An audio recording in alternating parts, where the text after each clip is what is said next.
রাস্তায় ধস। এবার দুর্গাপুর ইস্পাত নগরী রেজনের কনিষ্ক মোড়ে দুর্গাপুর ইস্পাত কারখানা যাওয়ার মূল রাস্তার ওপরেই ধস।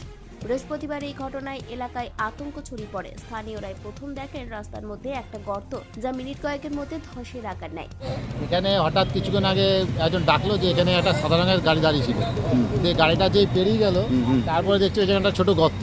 যে গর্তটার দিকে যখনই মুখ বাড়িয়ে দেখছি, তখন দেখছি ভেতরটা পুরো একদম অনেকটা জুড়ে ওই জায়গাটা পুরো গর্তটা হয়ে রয়েছে। এর আগেও ঠিক এরকম ধরনের ওই সেকেন্ডারি মোড়টাতে হয়েছিল। এই তো মাস 2-3 হবে মনে হয়, কি 4 মাস হবে। ওই মোড়টাতে বিশাল গর্ত হয়েছিল। তার কিছুদিন আগে কনিষ্ক মোড়ের ওইখানটাতে হয়েছিল বিরাট গর্ত। তো মানে কত আতঙ্কের মধ্যে রয়েছে এরকম তো ব্যাপারে? এলাকাবাসী আমরা সবাই তো বুঝতে পারছি না এখন কোথায় কি হয়ে রয়েছে। সবাই তো ভয়ে আতঙ্কে থাকছে। যে আসছে পাড়ার লোকজন আসছে, দেখছে। খবর পাওয়া মাত্রই ঘটনাস্থলে পৌঁছায় দুর্গাপুর থানার পুলিশ। দুর্ঘটনা এড়াতে ওই ধসের চারপাশে কর্ডন করে দেওয়া হয়। দুর্গাপুর থেকে অনুরাধা সেনগুপ্তের রিপোর্ট, খাঁটি খবর।